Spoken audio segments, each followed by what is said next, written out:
পর্যায়ে বক্তব্য পেশ করবেন ইসলামী আন্দোলন বাংলাদেশের কেন্দ্রীয় চূড়া সদস্য জনাব মাওলানা কাজী মামুনুর রশিদ খান।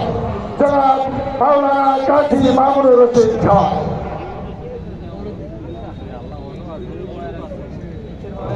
السلام عليكم ورحمة الله وبركاته. إن الحمد لله والصلاة والسلام على رسول الله. أما بعد فأعوذ بالله من الشيطان الرجيم. بسم الله الرحمن الرحيم. إن الحكم إلا لله. صدق الله مولانا العظيم. तौहीद की अमानत सीनों में है हमारा, आसान नहीं मिटाना नाम हमेशा हमारा। सीनों आरुद हमारा, हिंदुस्तान भी हमारा, मुस्लिम है हम, अतुल है सारा जहां हमारा। ইসলামী আন্দোলন বাংলাদেশ ভোলা জেলা কর্তৃক আয়োজিত কেন্দ্র ঘোষিত আজকের এই গণসমাবেশ মহাসমাবেশে পরিণত হয়েছে।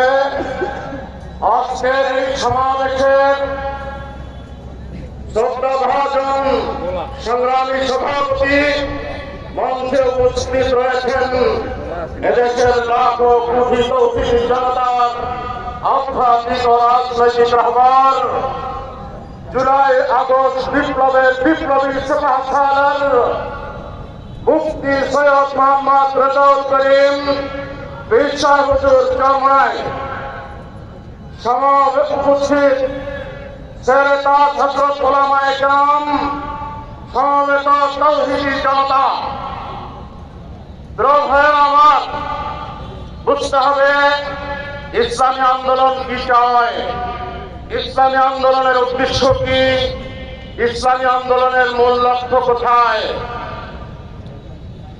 ইসলামী আন্দোলনের প্রতিষ্ঠাতা মহতারাম আমি এদেশের লাখো কোটি তৌহিদি জনতার হৃদয়ের স্পন্দন কুতুবে জামান মুজাদ্দেদে জামান সেদিন 13ই মার্চ 1900 তিনি এসি স্লোগান দিলেন যে নেতা নয় নীতির পরিবর্তন চাই।